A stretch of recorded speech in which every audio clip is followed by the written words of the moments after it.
नमस्कार। उम्मीद है आप सभी ठीक होंगे। इतिहास में एक घटना हमेशा होती है और वो ये है कि नए-नए रिसर्च, नए-नए शोधों के कारण इतिहास में जो पुरानी मान्यताएँ थीं, जो पुराने विचार थे और जो सर्वमान्य मत थे, वो बदलते रहे हैं। ऐसा ही अशोक के काल में हुआ। जो अशोक के अभिलेख, शिलालेख पाए गए, हालाँकि उनको पढ़ने की कोशिश फिरोज़ शाह तुगलक ने भी करी, नहीं पढ़ पाया। और उसके बाद ई फैंकलर ने उसको खोजा और जेम्स प्रिंसेप ने उसको पढ़ा। यही घटना कुछ इंडस वैली सिविलाइजेशन की स्क्रिप्ट के साथ भी हुई और सिंधु घाटी सभ्यता भारत के लिए बहुत महत्वपूर्ण सभ्यता है। इस सभ्यता से भारत की विरासत या निरंतरता जुड़ी हुई है और इसी निरंतरता में कई रिसर्च, कई शोध होते रहे हैं। हाल में ही शोधकर्ताओं ने ये बताया कि जो इंडस वैली सिविलाइजेशन यानी हड़प्पा सभ्यता है, ये लगभग 8000 से 8500 पुरानी हो सकती है। और 8 से 8500 साल पुरानी सभ्यता होने का कारण ये मेसोपोटामिया से भी पीछे जा सकती है। हालांकि ये अभी सर्वमान्य मत नहीं है, इस पर शोध चल रहे हैं। ऐसे ही कुछ शोध हुए जो हुए हड़प्पा की लिपि को लेकर। हड़प्पा की लिपि वो लिपि जो आज तक अपठित है, जिसे आज तक किसी ने पढ़ा नहीं। दावे बहुत हुए, लेकिन क्या वो दावे सही हैं? क्या हम मान लें कि हड़प्पा की जो स्क्रिप्ट है वो पढ़ ली गई है? इन्हीं सब टॉपिक्स को लेकर आज ये वीडियो हम बना रहे हैं और इसमें हम लोग जो मुख्यतः बात करेंगे वो ये कि क्या एआई यानी आर्टिफिशियल इंटेलिजेंस, कृत्रिम बुद्धिमत्ता हड़प्पा की लिपि, हड़प्पा स्क्रिप्ट को पढ़ने में सक्षम है, केपेबल है? और अगर केपेबल नहीं है और अगर है तो कितनी हद तक है, और अगर नहीं है तो क्या हम किस तरीके से उससे हेल्प ले सकते हैं, किस तरीके से उससे मदद ले सकते हैं? तो पहले आपको मैं कुछ शब्द बता देता हूँ। यहाँ पर जो मुख्य शब्द है वो है डिसाइफर। डिसाइफर का मतलब होता है जब भी किसी प्राचीन लिपि या प्राचीन लेख में लिखी गई लिपि को पढ़ा जाता है, जब उसको डिकोड कर लिया जाता है, उसको बोलते हैं डिसाइफर। और अगर वो डिकोड नहीं हुई है तो उसको बोलते हैं अनडिसाइफर। तो can AI decipher the Harappan script? क्या एआई हड़प्पा की स्क्रिप्ट को सुलझा सकता है या पढ़ने में सक्षम है या नहीं? तो सबसे पहले यहाँ पर ये समझना है कि जो हड़प्पा की स्क्रिप्ट है वो आज तक पढ़ी क्यों नहीं गई। वजह क्या है कि ये अनडिसाइफर्ड है। दूसरी चीज, एआई जो है इसमें कैसे हेल्प कर सकता है, और जो आर्कियोलॉजिस्ट हैं, जो हिस्टोरियंस हैं, जो शोध करता है, जो रिसर्चर्स हैं, वो एआई की कितनी हद तक हेल्प ले सकते हैं, एआई टूल्स की कितनी हद तक हेल्प ले सकते हैं, या सुपर कंप्यूटर्स की कितनी हेल्प ले सकते हैं इस स्क्रिप्ट को पढ़ने के लिए। यहाँ पर एक इंट्रोडक्शन है जो कि हड़प्पा के बारे में जानना आपको जरूरी है। वो ये है कि जो हड़प्पा की स्क्रिप्ट है ये लगभग 2600 से 1900 बीसीई की मानी जाती है। लगभग 2600 से 1900 बीसीई की मानी जाती है। और इसकी जो मुख्य बात है वो ये है कि जो ये लिपि पाई गई है, ये जो अक्षर, ये जो पिक्टोरियल फॉर्म ऑफ अक्षर हमें पाए गए हैं, जो चित्रात्मक लिपि जो हमें पाई गई है, ये कहाँ पर पाई गई है? सील्स पर, पोट्री पर और कॉपर टैबलेट पर हमें ये पाई गई है। और ये जो स्क्रिप्ट है ये पिक्टोग्राफिक होती है, सिंबॉलिक होती है, अल्फाबेटिक नहीं होती, वर्णमाला आधारित लिपि नहीं है। पिक्टोग्राफिक लिपि क्या होती है? पिक्टोग्राफिक लिपि वो लिपि होती है जिसमें हर एक अक्षर, हर एक जो चित्र बना होता है उसके एक मायने होते हैं। कई लोगों ने इसको ऐसी स्क्रिप्ट बोला जिसमें एक अक्षर के बहुत बड़े मायने हैं, यानी एक अक्षर है लेकिन उसमें पूरा का पूरा शब्द गढ़ा हुआ है। तो आपको हड़प्पा के बारे में ये जानना है कि सबसे पहले ये जो स्क्रिप्ट है ये 2600 से 1900 बीसीई की है और लगभग लगभग 5 से 6000 साल इसको पुराना बताया जाता है। सील्स, सीलिंग्स, पोट्री और कॉपर टैबलेट्स पे ये जो स्क्रिप्ट है ये खुदी हुई मिली हुई है और पिक्टोग्राफिक और सिंबॉलिक फॉर्म में ये स्क्रिप्ट है। अब हम हड़प्पा स्क्रिप्ट के बारे में जान लेते हैं कि हड़प्पा स्क्रिप्ट के बारे में अभी तक जो ज्ञात विशेषताएं हैं, जो हम जानते हैं, उसके फीचर्स वो क्या है। तो पहली चीज कि 400 से 450 अलग अलग चिन्ह, साइंस हमें पता है। अब ये जो इसके साइंस हैं, ये जो अलग अलग सिग्नेचर हैं, अलग अलग इनिशियल्स हैं, ये जो अलग अलग इनिशियल्स हैं ये सारे के सारे पिक्टोग्राफिक फॉर्म में है। इसमें है पिक्टोग्राफिक फॉर्म में, पिक्टोग्राफिक फॉर्म में है, और 4 से 5 अक्षरों की ही हमें लेंथ मिलती है, 4 से 5, हमें उससे ज़्यादा अक्षरों की लेंथ नहीं मिलती है। इसकी जो लिखने की जो विधि है, लिखने की विधि दाएं से बाएं और फिर बाएं से दाएं, जिसको हलचल विधि बोला जाता है। इसको बोस्टोफेडन या बोस्टोफिडॉन भी कहीं जगह पे बोला जाता है, बोस्टोफेडन। ये जो बोस्टोफेडन जो लिपि होती है, या बोस्टोफेडन तरीका होता है लिखने का, इसमें जो स्क्रिप्ट होती है वो इस तरीके से लिखी जाती है, यहाँ से फिर यहीं से वापस इस तरीके से।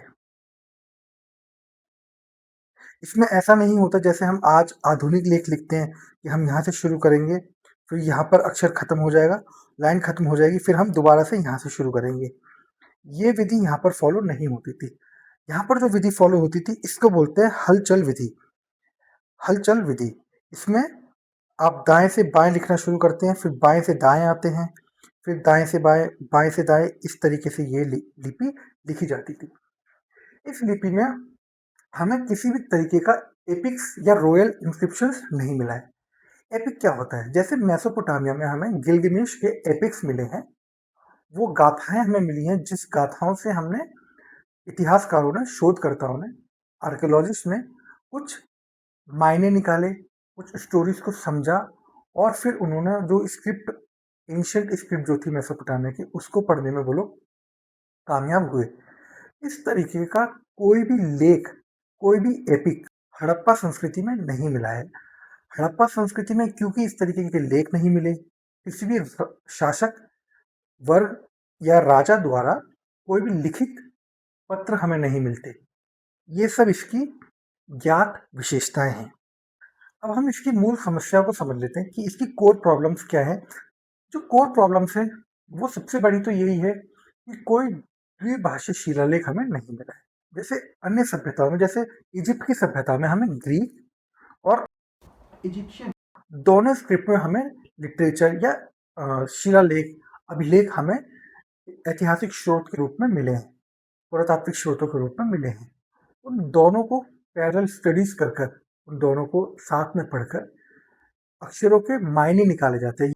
और जब इन अक्षरों के मायने निकाल लिए जाते हैं तो हम ये समझने में सक्षम होते हैं, इतिहासकार ये समझने में सक्षम होते हैं कि ये घटना क्या रही होगी, जिस वजह से ये स्क्रिप्ट या अभिलेख में लिखे हुए वर्ड, अभिलेख में लिखे हुए अक्षर क्या कहना चाह रहे हैं, या फिर लिखने वाले ने वो अक्षर क्या समझकर लिखे होंगे। तो क्योंकि यहाँ पर कोई द्विभाषीय यानी बायलिंगुअल कोई टेक्स्ट नहीं मिलता है, तो इस वजह से हम इसको कॉम्पेरेटिव स्टडी इसकी कर ही नहीं पाते।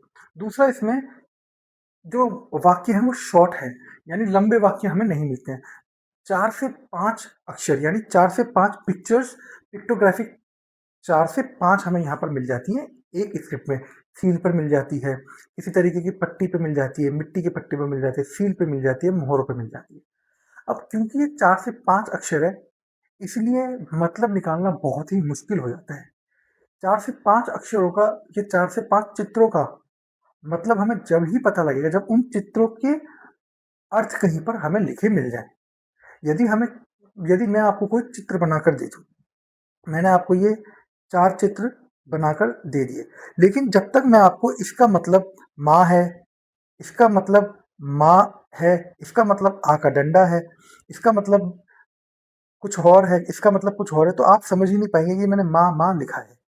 तो जब तक आप ये समझेंगे ही नहीं कि उस पिक्चर का, उस पिक्टोग्राफिक फॉर्म का, उस अक्षर का मायने क्या है, मतलब क्या है, अर्थ क्या है, तो आप उसको डिकोड नहीं कर पाएंगे।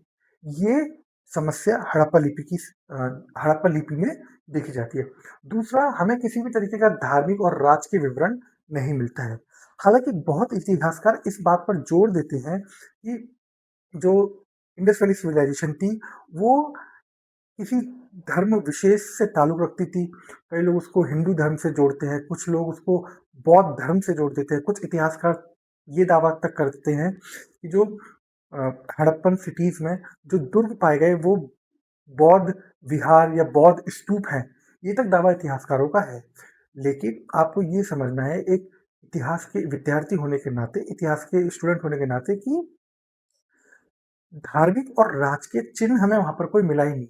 शासक वर्ग क्या था, हमें इसके बारे में पता ही नहीं है। और जब तक हमें ये नहीं पता हुआ कि कोई शासक वर्ग था, कोई धार्मिक वहाँ पर धर्म किसी तरीके का वहाँ पर था, तो हम किसी भी कंक्लूजन पे तो नहीं ही पहुँच सकते। तो कोई भी रिलीजियस या राजकीय विवरण वहाँ पर मिलता ही नहीं है। और जब हमें राजकीय विवरण नहीं मिलेगा या फिर शासकों द्वारा कुछ लिखा हुआ हमें नहीं मिलेगा, तो हम तुलना कर ही नहीं पाएंगे और हम पढ़ भी नहीं पाएंगे कि वो किस तरीके की वहाँ पर तौर तरीके से लोग रहते थे, या क्या वो जो स्क्रिप्ट है क्या कहना चाहती है।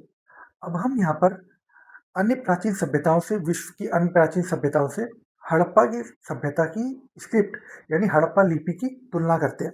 तो जो एंशंट इजिप्ट है, एंशंट इजिप्ट में ग्रीक और इजिप्शियन दोनों ही भाषाओं में वहाँ पे स्क्रिप्ट पाए गए।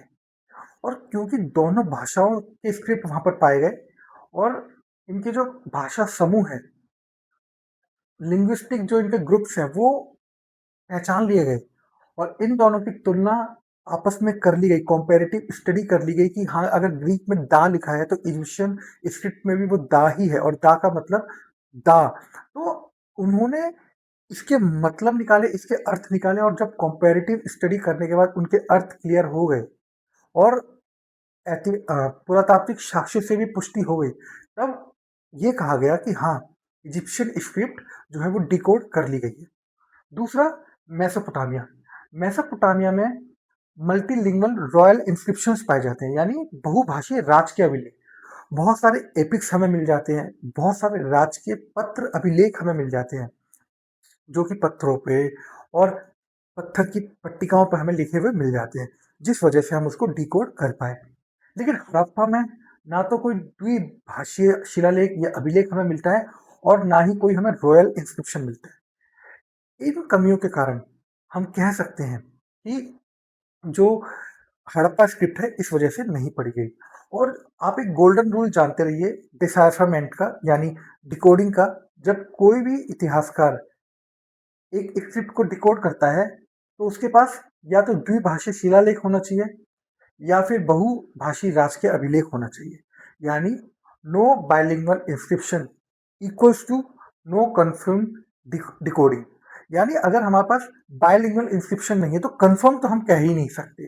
प्राचीन सभ्यताओं की स्क्रिप्ट को लेके, प्राचीन स्क्रिप्ट्स को लेके अगर हमारे को एक बात कहनी है तो वो ये कि जब तक हमें द्विभाषीय शिलालेख नहीं मिल जाएंगे, बाइलिंगुअल नहीं मिल जाएंगे दो भाषाओं में।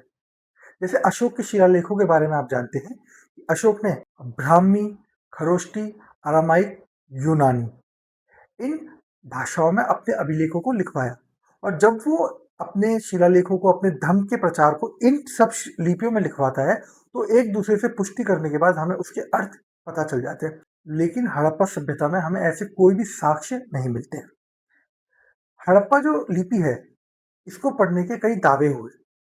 इसको पढ़ने के बहुत सारे दावे कई लोगों ने करे, कई इतिहासकारों ने करे। लेकिन हम यहाँ पर कुछ एग्जाम्पल्स ही ले रहे हैं ताकि आपको पता रहे कि इसको पढ़ने के दावे हुए हैं। तो इरावतम महादेवन और एस्को परपोला और भी कई सारे इंडियन और फॉरेन स्कॉलर्स हैं जिन्होंने इसको पढ़ने के दावे करे। इरावतम महादेवन ने कहा, एक द्रविडियन हाइपोथेसिस इन्होंने दी, और इन्होंने जो द्रविडियन हाइपोथेसिस दी उसके बेस पर सर्वमान्य मत यही रहा कि पहली चीज तो ये उसको प्रूव नहीं कर पाए। दूसरी चीज, ये ये साबित नहीं कर पाए कि जो मैं जो द्रविडियन भाषा की उत्पत्ति, या फिर ये बोल रहा हूँ कि जो हड़प्पा लिपि है ये प्रोटो द्रविडियन है, ये मैं किन मायनों में बोल रहा हूँ। हालांकि इन्होंने बहुत सारे तथ्य दिए लेकिन पर्याप्त नहीं रहे। एस्को परपोला ने भी लगभग हालांकि इरावतम महादेवन और एस्को परपोला ने दोनों ने कई सारे शोध साथ में मिलके करे हैं, लेकिन ये आपको समझना है कि इनकी जो बातें हैं वो मान्य नहीं है, सर्वमान्य तो नहीं ही है। तो अब तक का जो कंक्लूजन है वो यही है कि no claim is universally accepted by global academy. यानी पूरी ग्लोबली तौर पे अगर देखा जाए तो सर्वमान्य कोई भी ऐसा मत नहीं है, कोई भी इतिहासकार ऐसा नहीं है जो सर्वमान्य हो, यानी सबने उसको माना हो कि हाँ, आप सही कह रहे हैं। अब हम ये भी समझ लेते हैं कि जो एस्को परपोला है और इरावतम महादेवन है, इनको क्यों स्वीकृत नहीं किया गया, या इनके जो विचार हैं, इन्होंने जो मत दिए वो स्वीकृत क्यों नहीं है? पहली चीज, द्विभाषी शिलालेख है ही नहीं। जब द्विभाषी शिलालेख ही नहीं है तो ये कैसे प्रूव हो सकता है कि द्रविडियन भाषा की या द्रविडियन का प्रोटोटाइप वो है, प्रोटो द्रविडियन वो है। दूसरा, लंबे वाक्य हमें मिलते नहीं है, 4 से 5 पिक्टोग्राफिक हमें फॉर्म्स मिल जाते हैं, तो कैसे प्रूफ कर सकते हैं कि ये इतने बड़े बड़े अक्षर क्या कहना चाह रहे हैं? दूसरा, भाषा समूह अज्ञात हैं, और राजकीय या फिर धार्मिक कोई भी हमें लेख यहाँ पर नहीं मिलता है। अब हम आते हैं हमारे आज के मुख्य टॉपिक पे, जो है फ्यूचर। हड़प्पा सभ्यता का फ्यूचर क्या होने वाला है, या फिर हड़प्पा स्क्रिप्ट का फ्यूचर क्या होने वाला है? देखिए, ये तो पता ही है कि जो आर्कियोलॉजिस्ट होते हैं वो एआई टूल्स, एआई कंप्यूटर्स और सुपर कंप्यूटर्स का यूज हिस्टोरिकल शोध करने में और पुरातात्विक शोधों में, स्रोतों में करते हैं, उनकी डेट जानने के लिए और एग्जैक्ट डेट जानने के लिए आज हम इतना सक्षम है कि हम एआई का यूज कर रहे हैं। लेकिन क्या एआई हड़प्पा स्क्रिप्ट को पढ़ सकता है या नहीं? यानी आर्टिफिशियल इंटेलिजेंस एंड स्क्रिप्ट डिसाइफरमेंट के बारे में हम जानेंगे, और how AI can be used, इसमें एआई को हम कैसे यूज कर सकते हैं। तो एआई को हम जो यूज कर सकते हैं, सबसे पहले तो एआई का हम डाटा कलेक्शन में यूज कर सकते हैं। अब डाटा कलेक्शन, मैंने आपको बताया आर्कियोलॉजिस्ट यूज करते हैं, लेकिन इसमें हमें यह समझना है कि जितने भी इसके इंस्क्रिप्शंस हैं जो हमें मिले हैं, सील, लिपि या किसी भी तरीके के पत्र या टैबलेट्स जो हमें मिले हैं, हम उन सबके अक्षरों को, उन सबके पिक्टोरल पिक्चर्स को हम जो एक नमूने के तौर पे हम उसमें एक मॉडल के रूप में हम उसमें फीड करें, किसमें? एआई में। उसके बाद हम आर्कियोलॉजिकल कॉन्टेक्स्ट को भी उसमें डालें कि आर्कियोलॉजिकल संदर्भ, पुरातात्विक संदर्भ क्या है। यानी अगर हमें कोई एक सील मिल रही है किसी ग्रेनरी के पास, तो हमें एआई को ये फीड करना पड़ेगा, हमें उसको ये बताना पड़ेगा कि ये ग्रेनरी के पास की सील है।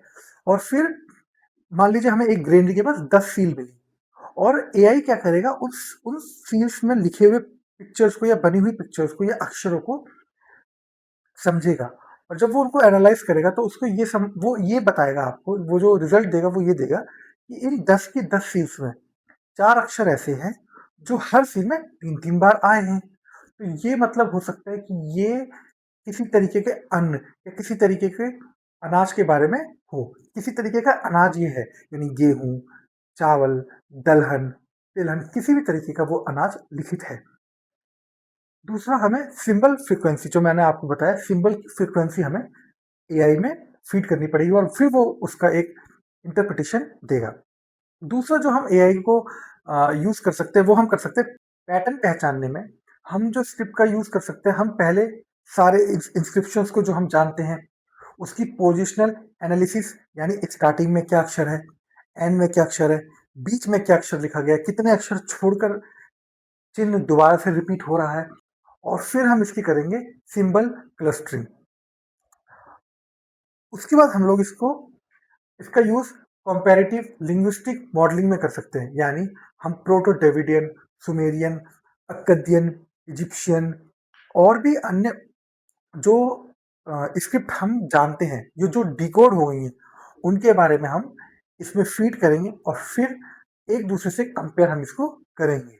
और जब ये कंपेयर कर लेगा, तो कंपेयर करने के बाद भी हमें ये समझना होगा कि एआई हमें वो चीज बताएगा जो इंसान समझने में या फिर उससे चूक गई है, यानी इंसान की बारीक नजरों से वो चूक गया, एआई उसको बारीकी से समझेगा। जैसे मैं आपको एक एग्जांपल बताता हूँ, प्रोटो ड्रेविडियन में अगर हम देखें तो ये जो अक्षर है, यही अक्षर यहाँ पर रिपीट हुआ, सुमेरियन में भी रिपीट हुआ, और जब ये अक्षर यहाँ तीनों में रिपीट हो रहा है, तो हम ये कह सकते हैं कि हाँ, हो सकता है कि यहाँ के लोग यहाँ आए हों, यहाँ के लोग यहाँ आए हों, और ये अपने साथ अक्षर को इस अक्षर को यहाँ लेके आए हों, और इन्होंने फिर लिखना शुरू किया हो।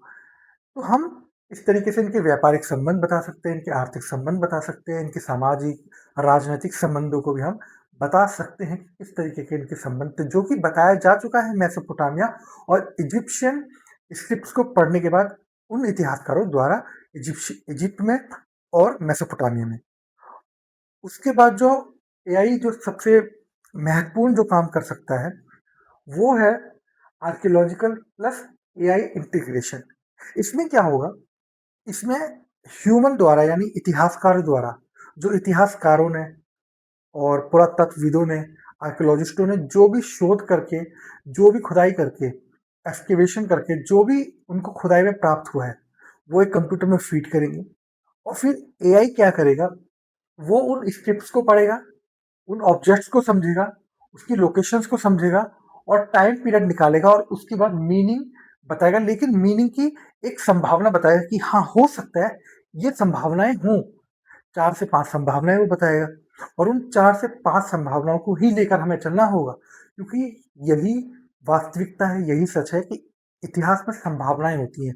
हाँ, कुछ इतिहास में कुछ तथ्य ऐसे होते हैं जो पूरी तरीके से ऑब्जेक्टिव होते हैं, जिनको आप बदल नहीं सकते। लेकिन कुछ तथ्य ऐसे होते हैं जो समय समय पर नए ऐतिहासिक स्रोतों से बदल जाते हैं। तो इसमें आप ऐसे समझिए कि इतिहासकार इसमें क्या करेंगे, इतिहासकार इसमें मान लीजिए उनको मैं फिर से ग्रेनरी वाला यानी उस अन्नागार या अन्न भंडार वाला एक आपको एग्जाम्पल देता हूँ। मान लीजिए इतिहासकारों को एक या कई सारी सील, कई सारी पट्टिकाएं मिली। उन्होंने उस पट्टिका को उठाया और उन्होंने उसको एआई कंप्यूटर में फीड कर दिया। एआई क्या करेगा, वो सारे सिंबल्स को पढ़ेगा और वो ये समझेगा कि पहली चीज, ये लिखे किस पे गए, ये किसी सील पर है, किसी मोहर पर है, किसी पट्टी पर है, किसी पत्थर पर है, किसी शिलालेख पर है या किसी तरीके के ताड़पत्र पर है। उसके बाद ये उस ऑब्जेक्ट की लोकेशन को बताए पूछेगा कि ये कहाँ पाया गया है, नदी किनारे, ग्रेट बाथ के किनारे या किसी पेड़ के किनारे या फिर किसी गली के किनारे, किसी घर में, किसी आंगन में, किसी कुएं में या फिर किसी ग्रेनरी में। उसके बाद ये उसका समय निकालेगा कि ये किस समय का है और फिर ये सब चीजों को एनालाइज करके एक प्रोबेबिलिटी बताएगा, एक संभावना बताएगा। और वो संभावना कुछ ऐसी होगी कि जो आपने 10 स्क्रिप्ट्स या 10 नमूने मुझे दिए हैं, उनके बेसिस पर मैं ये बता सकता हूँ कि इन 10 के 10 स्क्रिप्ट में 4 अक्षर ऐसे हैं जो बार बार रिपीट हो रहे हैं, कंटिन्यूसली रिपीट हो रहे हैं और उन चारों अक्षर के बाद ये खास अक्षर आता है। यानी हम ये कह सकते हैं कि एक अक्षर और दूसरा अक्षर जो आप हमेशा साथ में ही आ रहे हैं, उनको जोड़कर हम ये समझ सकते हैं कि ये किसी तरीके का खाना, अन्न, दलहन, तिलहन, किसी भी तरीके का खाने की चीज है, खाने की वस्तु है। और ये फिर एक अलग संभावना बताएगा कि ये जो दो अक्षर साथ में आ रहे हैं, हो सकते हैं ये कोई कोई दो तरीके के व्यक्ति हों, जो एक जमा करने आ रहा है, एक जमा कर रहा है या किसी के खेत से लाए। ऐसी संभावनाएं 4 से 5 संभावनाएं वो बताएगा। और जब वो 4 से 5 संभावनाएं बताएगा तो हमें वो 4 से 5 संभावनाएं ही लेकर चलना है, उसमें से हमें एक संभावना को बहुत ज्यादा तूल नहीं देना है, क्योंकि एआई जो है वो मोस्ट प्रोबेबल इंटरप्रिटेशन या सबसे बेहतरीन संभावना ही हमें बता सकता है। इसके बाद एआई की कुछ लिमिटेशंस तो जरूर होंगी। वो लिमिटेशंस ये हैं कि सबसे पहले एआई जो है वो मिसिंग डाटा नहीं बना सकता। यानी अगर किसी स्क्रिप्ट में, किसी सील में, किसी मोहर में कुछ मिसिंग है, एक पिक्चर मिसिंग है, 4 अक्षर लिखे हुए हैं, जैसे 1 2 3 4 5 6, यहाँ पर कुछ अक्षर लिखे लेकिन एक बीच में से मिसिंग है, तो एआई यहाँ पर कुछ भी फॉर्म नहीं कर पाएगा। और वो जो भी फॉर्म करेगा वो उस डाटा के बेसिस पर ही करेगा, जो डाटा हमने उसको प्रोवाइड करवाया है। क्योंकि एआई खुद से उस आर्कियोलॉजिकल सोर्स को पैदा नहीं करेगा, क्योंकि वो समय तो घट चुका है और उसमें कोई नया तथ्य डालना कोई बुद्धिमत्ता का काम नहीं है, एआई वो कर भी नहीं पाएगा। तो इस बीच वाले अक्षर में क्या है, कौन सी पिक्चर यहाँ पर आनी चाहिए, वो एआई कभी नहीं बता पाएगा। तो जो डाटा मिसिंग है उस डाटा को वो फुलफिल नहीं कर पाएगा। दूसरा, एआई को जो है वो आर्कियोलॉजिकल कॉन्टेक्स्ट हमेशा चाहिए, हमेशा। अगर हम उसको आर्कियोलॉजिकल डेटा प्रोवाइड ही नहीं कर रहे तो वो सिर्फ स्टोरी बता देगा, एक कहानी बता देगा और वो कहानी वही होगी जो पुस्तकों में हमने, इतिहासकारों ने, आर्कियोलॉजिस्ट ने लिखी है और एआई का डाटा वही सब उठाएगा और हमें एक स्टोरी के रूप में दे देगा, जिससे सिर्फ हम लोग एक फेक तरीके से ही स्क्रिप्ट को पढ़ पाएंगे। वो फेक होगी, सर्वमान्य नहीं होगी, इतिहासकारों द्वारा स्वीकृत नहीं होगी। हाँ, हो सकता है कुछ इतिहासकार के ग्रुप उसे स्वीकृत कर ले, लेकिन ग्लोबली स्वीकृत होना भी ऐतिहासिक स्रोत में, अगर आप इतिहास के स्टूडेंट हैं तो कुछ चीजें ऐतिहासिक रूप से या ग्लोबली रूप से स्वीकृत होना जरूरी है। उसके बाद एआई जो है हमें संभावना देता है, सत्य कभी नहीं दे पाएगा। तो हम यहाँ ये कह सकते हैं कि एआई हमें हमेशा संभावना देगा। वो बता सकता है कि ऐसा हो सकता है, ऐसा रहा होगा। वो ये नहीं बोलेगा ऐसा ही था, ऐसा ही रहा होगा। ये श्योरिटी एआई कभी नहीं दे पाएगा, क्योंकि ये सब चीजें आर्कियोलॉजिकल सोर्सेस, डेटा और कॉन्टेक्स्ट पर ही रिलेट करती हैं। तो जो मेन कंक्लूजन निकलता है वो कंक्लूजन यही है कि स्क्रिप्ट आज तक डिकोड नहीं हो पाई है, और बहुत सारे दावे हैं इतिहासकारों द्वारा, आर्कियोलॉजिस्ट द्वारा, शोधकर्ताओं द्वारा, रिसर्चर्स द्वारा, स्कॉलर्स द्वारा, फॉरेन इंडियंस, हर तरीके के स्कॉलर द्वारा बहुत सारे क्लेम्स किए गए हैं। लेकिन प्रूफ, उसके लिए तथ्य, उसके आंकड़े बहुत ही कम हैं, और वो एक दूसरे की पुष्टि नहीं करते हैं। ये एक एकेडमिक स्टैंड है जो आपको इतिहास के स्टूडेंट होने के नाते आपको लेना है। और हमेशा इस चीज़ को ध्यान रखिए, एआई होप देता है, मिरेकल तो कभी नहीं कर पाएगा। यानी हम जब तक उसको डाटा नहीं दे पाएंगे, वो कुछ अपने आप से क्रिएट नहीं कर पाएगा, और वो क्रिएट वही करेगा जिस तरीके का डाटा होगा। तो हमें ये समझना है कि जब तक हॉरिजॉन्टल और वर्टिकल एक्सकेवेशन बहुत ज़्यादा बड़े स्तर पर और कई देशों की सहायता के द्वारा नहीं हो जाती, हम एक निश्चित दूरी तक जा पाएंगे। बहुत ज़्यादा एक्सकेवेशन नहीं होगा तो हमें बहुत सारे स्रोत नहीं मिलेंगे, और जब स्रोत ही नहीं मिलेंगे, पुरातात्विक साक्ष्य ही नहीं मिलेंगे, तो हम किसी निश्चित कंक्लूजन पर नहीं पहुंच पाएंगे। और जब हम किसी निश्चित कंक्लूजन पर पहुंच ही नहीं पाएंगे, तो अभी तक यही कहना सही है कि हड़प्पा की स्क्रिप्ट अभी तक नहीं पढ़ी गई है, डिकोड नहीं हुई है, डिसाइफर नहीं हुई है।